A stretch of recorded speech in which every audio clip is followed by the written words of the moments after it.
नमस्कार दर्शकों, आपके साथ मैं हूं विवेक शर्मा और आप देख रहे हैं उत्तर बंगाल एवं सिक्किम का leading news channel SK live. आज के दिनों के समाचार के प्रस्तुत करता है जैविक राज्य सिक्किम को अनुपम उपहार संजीवनी। विश्वकै संजीवनी फसल को सुरक्षा कवच, किसानों को निम्ति वरदान। अब वक्त आ गया है अपने सपनों को एक नई पहचान देने का। Webel computer training centre, opposite Siliguri college, gate number 2, college Para, Siliguri. टीना का घर बनाने का टोटल समाधान, बाजार भाव से हमारे यहाँ किफायती दाम। International furniture, unbeatable price. Visit a Royal Oak store today. घर के फर्श की चमक को रखिए बरकरार जीप्स निमोल नीम हर्बल के साथ। Looking for an opportunity to work in Japan? We have exciting employment opportunities at Veda School of Languages, VSL, in association with HNA, ARMS Incorporation, Japan. India का अपना होलसेल शॉपिंग ऐप, बस download करें और wholesale में कपड़ों की shopping करें। NJP dry port हिंसा मामले का मुख्य आरोपी प्रसन्नजीत रॉय असम से गिरफ्तार, सिलीगुड़ी लेकर पहुंचे पुलिस। 4 फरवरी को एनजेपी ड्राईपोर्ट टी पार्क में टीएमसी ट्रेड यूनियन और सिंडिकेट के लोगों के द्वारा किए गए तोड़फोड़ और हमले में फरार चल रहे टीएमसी के बहिष्कृत नेता प्रसन्नजीत रॉय को असम से गिरफ्तार किया गया है। इसकी जानकारी मिलते ही सिलीगुड़ी पुलिस कमिश्नरेट की एक टीम उसे विशेष विमान से ट्रांजिट रिमांड पर मंगलवार के दिन 2 बजे बागडोगरा एयरपोर्ट लेकर पहुंची। समय नहीं होने के कारण उसे थाना में ही रखा जाएगा। बुधवार को उसे जलपाईगुड़ी अदालत में पेश किया जाएगा। हालांकि अपनी गिरफ्तारी पर प्रसन्नजीत रॉय ने कहा कि वे राजनीति के शिकार हुए हैं। इसके पीछे कौन है यह समय आने पर बताएंगे। बताया गया कि अपने साथियों की गिरफ्तारी के बाद वे पहले जमानत के लिए इधर उधर हाथ पांव मारे, लेकिन जब कोई जुगाड़ नहीं हुआ तो असम मेघालय होते शायद वह बांग्लादेश भागने की फिराक में था। उन्हें संदिग्ध हालत में असम पुलिस की ओर से पकड़ा गया। एनजेपी थाने की पुलिस उसे ट्रांजिट रिमांड पर कोर्ट में रिमांड लेकर पूरी घटना की एक एक तथ्यों की जानकारी जुटाएगी। उससे पूछताछ कर उसके अन्य फरार चल रहे साथियों की जानकारी एकत्र की जाएगी। पुलिस की ओर से बागडोगरा एयरपोर्ट समेत एनजेपी क्षेत्र में सुरक्षा बढ़ा दी गई थी। पुलिस से मिल रही जानकारी के अनुसार प्रसन्नजीत रॉय अपने साथियों के साथ एक दिन पहले ही प्लान बनाया और वहां चल रहे कार्यों को रोकने के लिए सुनियोजित तरीके से हमला किया। घटना उस समय घटी जब स्वयं मुख्यमंत्री पास के उत्तर कन्या में मौजूद थी।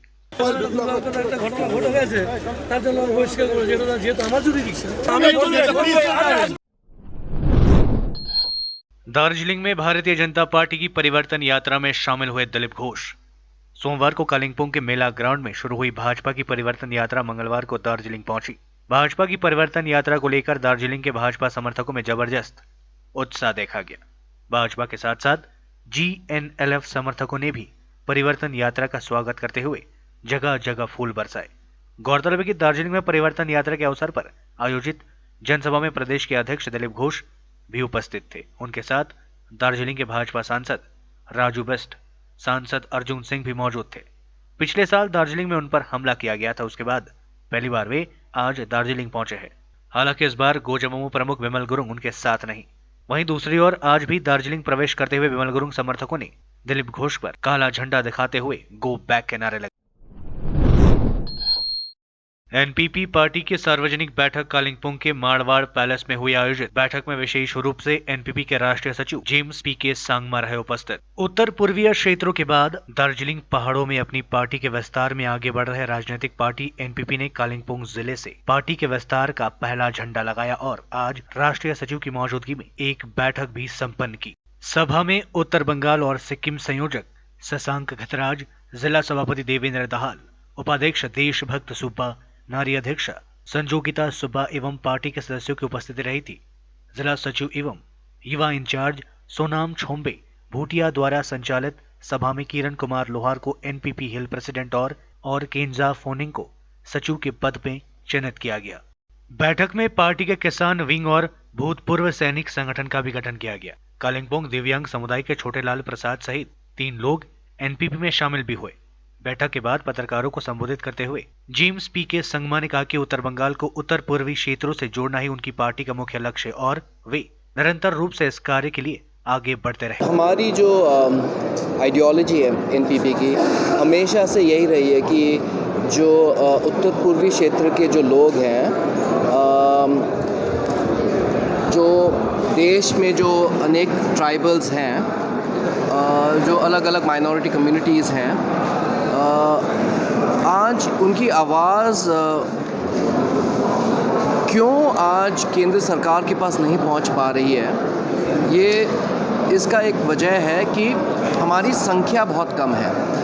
आज मेघालय का मैं एक उदाहरण देना चाहूँगा कि आज मेघालय में 2 लोकसभा के सांसद हैं और 2 एमपी पार्लियामेंट में जितना भी कोशिश करें किसी मुद्दा को रखने के लिए, वो उसमें इतना दम नहीं रहता जितना अगर हम लोग सब एक साथ होके उत्तर पूर्वी क्षेत्र के बारे में हम लोग जो हमारी कठिनाइयां हैं, चैलेंजेस हैं, उनके बारे में हम लोग एक साथ होके हम लोग इस बात को रखें तो उसमें ज़्यादा दम रहता है। तो आज जो हमारी जो प्रॉब्लम्स हैं, जो चैलेंजेस हैं, हमारा ये विश्वास है कि अगर कोई यहाँ नॉर्थ ईस्ट में आके, उत्तर पूर्व में आके, क्षेत्र में आके ये बात कहे कि मैं यहाँ का जो प्रॉब्लम है उसको समझ सकता हूँ, वो सरासर झूठ बोल रहा है। मालदा पहुंचेगी केंद्रीय वाहिनी की 5 कंपनी। जिला प्रशासन ने शुरू की तैयारी। चुनाव आयोग ने इस वर्ष पश्चिम बंगाल में होने वाले विधानसभा चुनाव की तैयारियां शुरू कर दी है। इस बीच पश्चिम बंगाल के मालदा जिले के पुलिस प्रशासन को चुनाव आयोग के द्वारा निर्देश भेज दिया गया है। मंगलवार को पत्रकार सम्मेलन में एसपी आलोक राजौरिया ने इसकी जानकारी दी। उन्होंने बताया कि चुनाव आयोग के निर्देश उन्हें मिले हैं। पहले चरण में मालदा में 5 कंपनी केंद्रीय वाहिनी आएगी। उनके रहने खाने की तैयारियां शुरू कर दी गई है। इसके साथ ही उन्होंने बताया कि संवेदनशील बूथों को चिन्हित कर उन इलाकों में केंद्रीय वाहिनी का रूट मार्च भी किया जाएगा। देखो, इलेक्शन कमिशने আমরা নির্দেশ পেয়েছি। আমাদের কনফিডেন্স বিল্ডিং মেজার প্রাথমিকভাবে আমরা 5টা কোম্পানি সিএপিএফ পাচ্ছি এন্ড আমরা ওনাদের থাকা ব্যবস্থা এন্ড ওনাদেরকে দিয়ে যে আমাদের চিহ্নিত সেনসিটিভ এলাকাগুলোয় রুট মার্চ করানোর এই সব প্রস্তুতি আমরা নিয়ে রেখেছি। শীঘ্রই এই উইকে সপ্তাহে আমরা আশা করছি আমরা কেন্দ্রীয় বাহিনীটা না থানা নয়, এটা এসপি এর ডিসক্রিপশন আছে। एसपी और डीएम और পুরো যেটা ডিএম হচ্ছেন হেড ডিস্ট্রিক্ট ইলেকশন অফিসার, আমরা দুজন মিলিয়ে ডিসাইড করি কি আমাদের প্রায়োরিটি এরিয়াস কি আছে, কোন কোন এলাকা আমাদের বেশি সেনসিটিভ আছে, কোথায় কোথায় রুট মার্চ বেশি করা দরকার আছে আর আগে করা দরকার আছে, সেই হিসাবে আমরা আমাদের প্রস্তুতি নিয়েছি। सेंट्रल टिबेटन एडमिनिस्ट्रेशन चेयरमैन एवं टिबेटन प्रधानमंत्री लोपसांग सांगे अपने 10 वर्ष के कार्यकाल की अवधि में कालिंपोंग भ्रमण पर पहुंचे हैं। कालिंपोंग जिले के मानेलाखा गोम्बा में एक कार्यक्रम के बीच उन्होंने जिले में रह रहे संपूर्ण तिब्बतीय समुदाय के लोगों को आभार प्रकट किया है।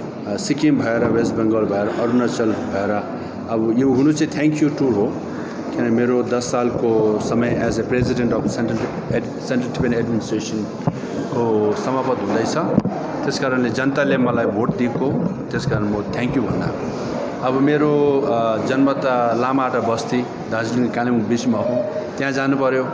मेरो पाला आम्ला चाहिँ अरुणाचल तावाङ भएर टुटिङ भएर आउनु भएको थियो, जहाँबाट आउनु भएको थियो त्यहाँ पनि गएर थ्याङ्क यू भन्नु पर्यो। किनभने जब तिब्बत कब्जा भयो, हाम्रो देश कब्जा भयो, उनीहरू यहाँ आउँदा केही थिएन नि त। उस समय त उनीहरूले एकदम दुःख भएको थियो होला हो। त्यस कारणले अब जुन जग्गाबाट यहाँ आउँदा उनको फिलिङ कस्तो थियो, इमोसन कस्तो थियो, उनीहरूले मेहनत गरेर अब म भएको। अब कालिम्पोङ, दार्जिलिङ, गान्तोकको जनताहरूलाई सबलाई पनि म थ्याङ्क यू भन्न आएको, किनभने मेरो साथी हो, क्लासमेट हो, पुरा थियो नि त हो। त्यस कारणले उनीहरूलाई पनि उनीहरूको कृपाले अब म एउटा सेन्ट्रल टिबेटन एडमिनिस्ट्रेसनको प्रेसिडेन्ट भएको, उनीहरू सबलाई अब म धन्यवाद भन्नु आएको। पोलिटिकली हो अमेरिकन गभर्मेन्टले Tibetan policy end support act एउटा ल बनाएको छ। अब मतलब अमेरिकन सरकार जो पनि आयो भने नयाँ प्रेसिडेन्ट आएको छ, उनीहरूले तिब्बतको इस्युमा सपोर्ट गर्नैपर्छ human rights religious freedom environment हो पोइन्ट अफ भ्यू अनि सिटिएलाई पनि टिबेटन एडमिनिस्ट्रेसनलाई पनि for the first time acknowledge गरेको छ मेरो अफिस प्रेसिडेन्टलाई पनि एक्नोलेज गरेको छ त्यो अब अमेरिकन सरकारले गर्दा अब हर देशमा अरू संसारमा अरू सरकारहरूले पनि अब अमेरिका 10 कदम उठाउँदा 1-2-3 कदम उठाउँछ नि त त्यही चाहिँ पोलिटिकली एउटा ल्यान्डमार्क हो हिस्टोरिक हो अब यहाँ अब Tibetan rehabilitation policy act of 2014 Bharat सरकारले पनि टिबेटनको स्ट्याटसलाई क्ल्यारिफाई गरेको छ उनीहरू तिब्बत कब्जा भएको पछि रेफ्युजी गरी आएको छ भारत सरकारले पनि सहायता दिनुपर्छ किनभने अब 60 सालमा हामी कालिम्पोङमा पनि हो दार्जिलिङ कालिम्पोङ हो सिक्किममा हामी त अब लोकल रेजिडेन्ट्स जनतासँगै हुर्किएको हो नि त हो त्यहाँ उनीहरूलाई स्ट्याटस दिनु भनेको त्यो चाहिँ अब म एउटा खुसी लाग्छ लेते छोटा सा ब्रेक फिर मिलेंगे ब्रेक के बाद Looking for an opportunity to work in Japan? We have exciting employment opportunities, especially in industries like nursing, caregiver, manufacturing and construction. Advantages of working in Japan: better pay packages, better quality of life, better employee welfare and protection, high professionalism and work ethics, respect and dignity of labor, learning the best technology in the world. That is where we come in. At Veda School of Languages, VSL in association with HNA, ARMS Incorporation, Japan. Call us at 9911 546021. क्या आपके कपड़ों का business है और आप दुकान में भीड़ भाड़ से बहुत परेशान हैं और सामान लाने का समय नहीं है तो समझो आपकी टेंशन खत्म। अब डाउनलोड करें A से Z तक ऐप, इंडिया का अपना होलसेल शॉपिंग ऐप। बस डाउनलोड करें और होलसेल में कपड़ों की शॉपिंग करें A से Z तक। खुट्टा सुनिनु भएको छ मलाई चाहिँ कोल्ड कफहरू थियो र मलाई यहाँको दबाईले सुट गरेको एकदमै जाती हुँदैछ। तपाईको थाइरोइड कस्तो भयो? एकदमै राम्रो भयो। मेरो चाहिँ यो ब्याक पेन हुन्थ्यो पुरा साइड पेन हुन्थ्यो कि यो ब्याकमा निकै सन्चो भएको थियो। अहिले चाहिँ धेरै सन्चो छ। खुट्टा घुँडाहरू खुट्टा दुख्ने हातहरू दुख्ने त्यो अहिले धेरै कम्ती भयो। तपाईलाई ब्याक पेनहरू सन्चो भयो अहिले? हाम्रो ठेगाना छ centre point building first floor HD Lama road opposite to grand plaza shopping complex Janata lodge Darjeeling. सम्पर्क नम्बर छ 9641995791 अनि 7001115412। अब वक्त आ गया है अपने सपनों को एक नई पहचान देने का। वेबल कंप्यूटर ट्रेनिंग सेंटर आपके लिए लेके आए हैं डिप्लोमा एंड कोर्सेज जैसे English speaking course, software application, financial accounting, Tally, Java, HTML, DTP, C++, Python जैसे बहुत से कोर्सेज एंड डिप्लोमा और आपको मिलेगा hologram sealed certificate government of West Bengal undertaking जो आपके हर सपने को देगा एक नई उड़ान। Webel computer training centre opposite Siliguri college, gate number 2, college Para, Siliguri. घर के फर्श की चमक को रखिए बरकरार जीप्स निमोल नीम हर्बल के साथ, क्योंकि निमोल हर्बल नीम घर को साफ ही नहीं रखता बल्कि 99.9% जर्म्स और बैक्टीरिया का जड़ से सफाया भी करता है। घर को स्वच्छ बनाइए, आप भी अपनाइए डीप्स निमोल। टीना का घर बनाने का टोटल समाधान बाजार भाव से हमारे यहाँ किफायती दाम। घर, दुकान, मकान, गोदाम बनाने के लिए टीना, प्रोफाइल सीट, रंगीन टीना, पाइप आदि सामान की नई दुकान टीना लगाने के लिए मिस्त्री भी हमारे यहाँ है उपलब्ध। Mahavir steel, 3rd mile Vega mall के सामने, Chaudhary compound. Contact number 9709970981। Our whole team is dedicated to presenting you the best solution. And what about the timeline? We'll be ready with the full presentation in 24 hours. This works. Send me a calendar invite. Sure. See you. See you. खाना order करें? ये करी ना hi-fi वाली बात। Work like you're at office while chilling like you're at home. Office furniture from Royal Oak. Opposite Vega Circle, 2.5 mile, सेवक road, Siliguri. International furniture, unbeatable price. Visit a Royal Oak store today. के लिए SK Live ही best option है। SK Live का इस क्षेत्र में 24 घंटा television, Android app और वेबसाइट पर प्रसारण होता है। सोशल मीडिया पर भी हम उपलब्ध हैं। हमारी व्यूवरशिप 9 लाख से अधिक है। सिक्किम, हैथवे और NXT डिजिटल पर, दार्जिलिंग और कालिम्पोंग में दोनों हैथवे और CCN सेटअप बॉक्स पर, क्लामपुर से लेके मैनागुड़ी हैथवे पर, सिटी केबल पर सिलीगुड़ी और आसपास, नक्सलबाड़ी से पानी टंकी तक NXT डिजिटल में, तो सोचिए नहीं, कॉल करें 7908554308। ब्रेक के बाद आप सभी का स्वागत है। बढ़ते हैं खबरों की तरफ। दार्जिलिंग में दिलीप घोष को दिखाया गया काला झंडा, लगे गो बैक के नारे। परिवर्तन यात्रा में शामिल होने मंगलवार को दार्जिलिंग पहुंचे भाजपा के प्रदेश अध्यक्ष दिलीप घोष को गोजामुमो नेता बिमल गुरुंग के समर्थकों ने काला झंडा दिखाते हुए उनके खिलाफ गो बैक के नारे लगाए। गौरतलब है कि पिछले साल दार्जिलिंग पहुंचे दिलीप घोष पर हमला हुआ था। इस घटना के बाद आज वे पहली बार दार्जिलिंग पहुंचे हैं। रास्ते में गोजामुमो नेता बिमल गुरुंग के समर्थकों ने उन्हें काला झंडा दिखाया। ये सभी हाथों में पोस्टर लिए हुए दिलीप घोष गो बैक के नारे लगा रहे थे। दूसरी ओर भाजपा अध्यक्ष दिलीप घोष के पहाड़ आगमन के मद्देनजर पुलिस प्रशासन की ओर से यहां सुरक्षा कड़ी कर दी गई है। ये फ्लैग हम इसलिए दिखा रहे हैं, जब बीजेपी सरकार आया था उस समय 19 में हमने जो हमारा जो प्रेसिडेंट था वो तो अंडरग्राउंड था, वो तो भूमिगत था। फिर हमारा अध्यक्ष बिमल गुरुंग जी वो तो भूमिगत था, फिर भी हमने वोट दे के बीजेपी को जिताया था यार। लेकिन जो वादा हमारा प्रधानमंत्री ने किया था वो वादा अभी तक पूरा नहीं हुआ। जो वादा उसने किया था वो वादा के मुताबिक आज कुछ भी नहीं हुआ। फिर हमारा जो सांसद है राजू बिष्ट जी ने ये बोला था 11 जनजाति हम दे देंगे, लेकिन वो भी पूरा नहीं हुआ। वो बोल रहा है कि 24 आफ्टर इलेक्शन, ये तो नहीं हुआ। ये जनता का सपना तो सपना ही रहेगा। इसलिए आज हम सड़क में उतर के बिमल गुरुङ जी के साथ में उनका विरोध कर रहे हैं। आज हामी जिजेएम वानबाट तपाईँको हेर्नुहोस्, हाम्रो पार्टीले 3 पल्ट एमपी दियो 2009 देखि 2019सम्म, तर उहाँहरूले खालि झुटो आश्वासन मात्र दियो तपाईँको। आज गोर्खालाई संविधानभित्र भएको न्याय पनि पाएको छैन। अब 2021 भन्दा अगाडि 11वटा जनजाति राजु बिष्टले ल्याउँछु भनेको हो, आज फेरि 2024मा पुग्यो। आज हाम्रो जुन 17 आन्दोलन थियो तपाईँको, त्यो आन्दोलनमा हाम्रो 13 जना दाजुभाइहरू शहीद भए। बिजेपीको एकजना लिडर पनि एउटा खदा लाउनु पनि आएन। आज हाम्रो अध्यक्ष श्रीमान बिमल गुरुङज्यू 3.5 वर्ष विस्थापित हुँदा उहाँलाई पहाड ल्याउने कुरै गरेन बिजेपीले। आज ममता सरकारसँग जुन अलायन्स भएको छ हाम्रो गोर्खा जनमुक्ति मोर्चा बिमल फ्याक्सन, आज बङ्गाल सरकारसँग पनि यो पिपिएस मिस ममता ब्यानर्जीले इलेक्सन बादमा दिन्छु भन्नुभएको छ है। जे पनि गोर्खाको समस्याको समाधान गर्छु त्यो चाहिँ म बाहेक सक्दैन भनेर त्यो उहाँले जनसभामा पनि भन्नुभएको। विशेष यहाँ आज कालो झन्डा देखाउनुको कारण चाहिँ बिजेपी सरकारले अहिलेसम्म आश्वासन मात्रै भयो। आज हामीहरूलाई भोट ब्याङ्क मात्र बनायो र हामीलाई चाहिँ जस्टिस चाहिन्छ है। त्यो जस्टिस चाहिँ अन्तमा गएर हामीले पनि बुझ्यौँ राज्य सरकारद्वारै हुने रहेछ भनेर चाहिँ आज हामी यहाँ आएको। तपाईँहरू कहाँबाट आउनु? आज हामी सदरवन समष्टिबाट आएको। सफाई कर्मियों ने निकाली रैली, निगम के प्रशासक को सौंपा ज्ञापन। सिलीगुड़ी नगर निगम के सफाई कर्मियों ने अपनी विभिन्न मांगों को लेकर मंगलवार को शांतिपूर्ण रैली निकाली। आज सफाई कर्मियों के विभिन्न मांगों को लेकर महर्षि वाल्मीकि सेवा संघ व अखिल भारतीय सफाई मजदूर कांग्रेस की ओर से शहर में एक रैली निकाली गई।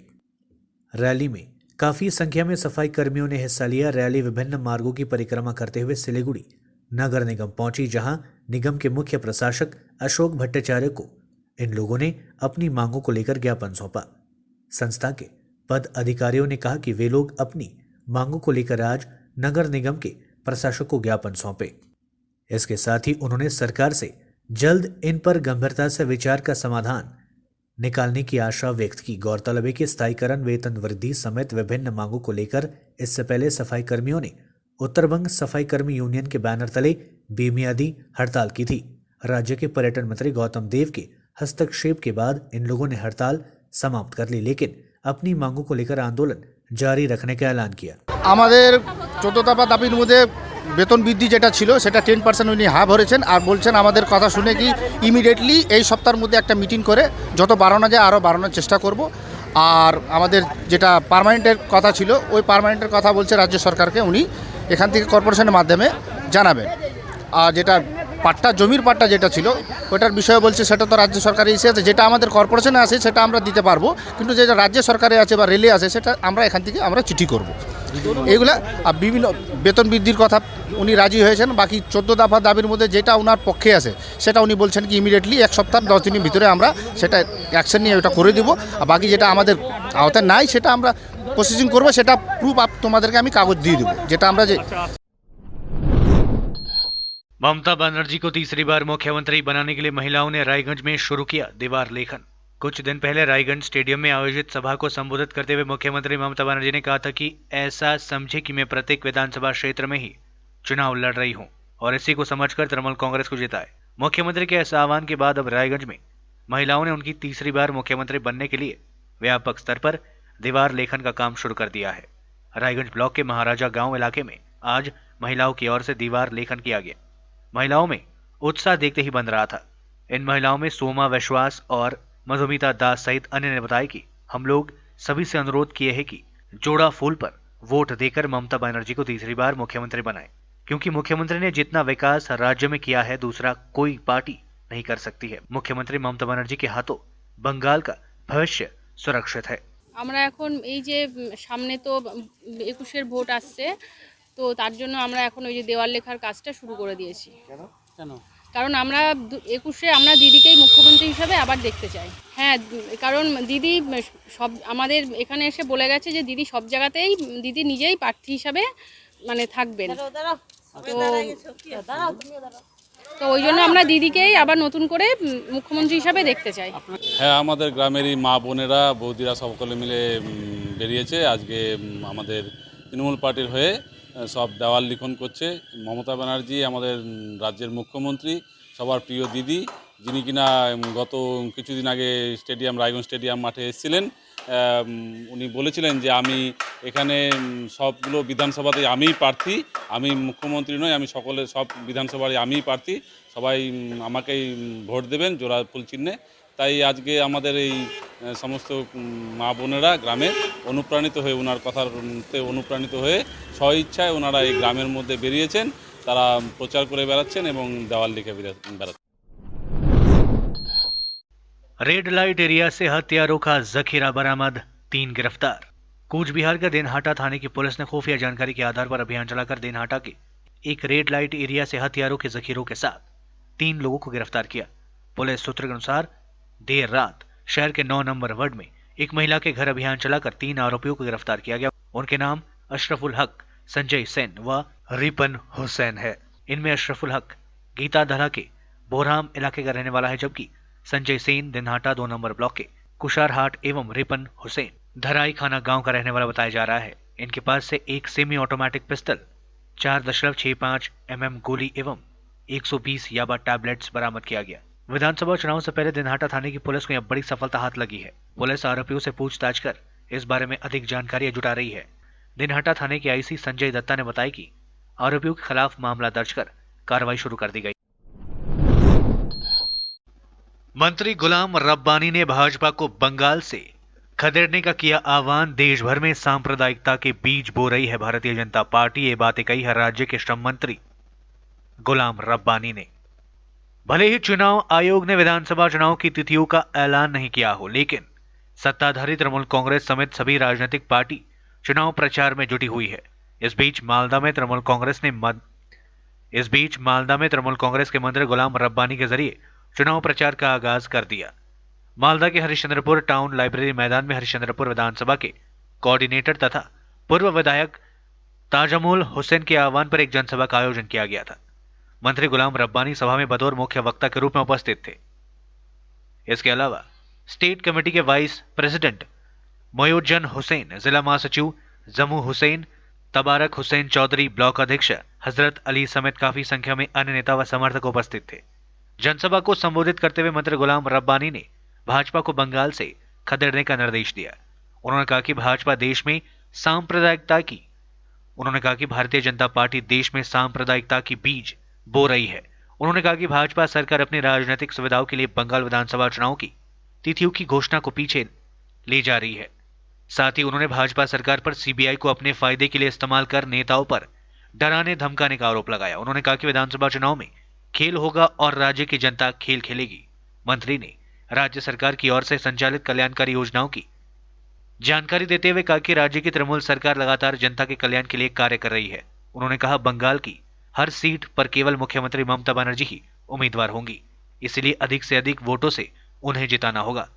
दूसरी ओर पूर्व विधायक तथा 40 नंबर विधानसभा के कोऑर्डिनेटर ताजमुल हुसैन ने कांग्रेस विधायक पर हमला करते हुए कहा कि पिछले 5 सालों में इलाके में कुछ भी विकास नहीं हुआ। 2016 से 2021 तक इस इलाके का विकास ठप पड़ा हुआ है। आज के हमारे যে বিরাট জনসভা ছিল সেই জনসভায় আপনারা দেখতে পেলেন আজকে জয়েন দিয়েছে আমাদের খারাগ্রাম বুথ থেকে একজনের নেতৃত্বে 40 জন আর আরেকজনের নেতৃত্বে 40 জন, টোটাল 100 জনের মতো আজকে জয়েন দিল। তারা হচ্ছে কেউ ছিল কংগ্রেসে, কেউ ছিল সিপিএমে, তারা আজকে যোগদান করেছে। আমাদের মমতা ব্যানার্জির উন্নয়নকে দেখে, মমতা ব্যানার্জির যে জন্ম থেকে মৃত্যু পর্যন্ত যে উন্নয়ন, এই উন্নয়নকে দেখেই তারা আজকে আমাদের এই দলে আজকে এই জনসভায় আমরা ছিলাম। হর্ষদপুরের সমস্ত তৃণমূল কংগ্রেসের কর্মী থেকে শুরু করে, গোলাম রব্বানি থেকে শুরু করে, আমাদের মজ্জম সাহেব থেকে শুরু করে সবাই উপস্থিত থেকে তাদেরকে আমরা যোগদানটা করিয়েছি। খেলা হবে, শুনেন, খেলা হবে বলে তো বিষয়টা হচ্ছে না। খেলা এটাই হবে যে আবার পশ্চিমবঙ্গে তৃণমূল কংগ্রেস আসছে, পশ্চিমবঙ্গে তৃণমূল কংগ্রেস আসছে। এই কংগ্রেস যে আমরা যে সবুজ আবির খেলবো, এইটাই হচ্ছে আমাদের খেলা। তৃতীয়বারের জন্য যে আমাদের মুখ্যমন্ত্রী যে হতে চলেছেন, তখন যে আমরা যে সবুজ আবির দিয়ে যে আমরা খেলা করবো, সেটাই নিয়ে আমরা, সেটাই আমাদের হচ্ছে খেলা। এটাই হচ্ছে খেলা, খেলা আর কি অন্য কিছু নাই। খেলা হবে আপনার পথশ্রী নিয়ে, খেলা হবে সবুজ সাথী নিয়ে, খেলা হবে আপনার খাদ্যসাথী, এগুলো নিয়ে খেলা হবে। খেলা আমরা মাঠে কি লড়াই করবো কি খেলা হবে? আমরা স্কিম নিয়ে খেলা করব। আমরা মমতা ব্যানার্জি যেগুলো উন্নয়ন করেছেন ওটা নিয়ে আমরা খেলা করব। আর আমরা ফাসিস্ট পাওয়ার মতো না কি আমরা খেলা মাঠে গিয়ে করব। আমার খেলাটা হবে ডেভেলপমেন্ট নিয়ে, উন্নয়ন নিয়ে। আর যারা আজকে ইলেকশন ডিক্লেয়ার হওয়ার কথা ইলেকশন ডিক্লেয়ার না করে কোনো জায়গায় সিবিআই হুমকি দেখাচ্ছে, কোনো জায়গায় আপনার সিবিআই পাঠাচ্ছে, ইডি পাঠাচ্ছে, আবার মিলিটারি প্যারামিলিটারি পাঠাচ্ছে, ওরা তো খেলা করছে। ওরা খেলা করছে ফোর্স নিয়ে, আমরা খেলা করব পাবলিক নিয়ে, দিদির উন্নয়ন নিয়ে, সবুজ সাথী নিয়ে, রূপশ্রী নিয়ে, খাদ্যসাথী নিয়ে, আপনার স্বাস্থ্যসাথী নিয়ে। প্যারামিলিটারি ভিতরে থাকবে? কে বললো আপনি? আপনার দলে অনেক নেতার মুখে শোনা গেছে। এটা কোনোদিনে হয় কি? প্যারামিলিটারি বুথের ভিতরে যেতে পারে? তাহলে তো ভারতের আইন থাকবে না। কী করে বললেন এটা? কখনো এটা হয় না। প্যারামিলিটারি বাইরের জন্য, ভিতরের জন্য বুথ এজেন্টরা থাকবে, পোলিং পার্সনেলরা থাকবে, প্রিজাইডিং অফিসার থাকবে, এরা ভোটটা করাবে। ওখানে প্যারামিলিটারিতে ভোট হবে কি? কখনো ভোট হবে না। आज के लिए बस इतना ही। तमाम खबरों के लिए देखते रहिए SK लाइव, आपका समय, आपकी खबर। धन्यवाद।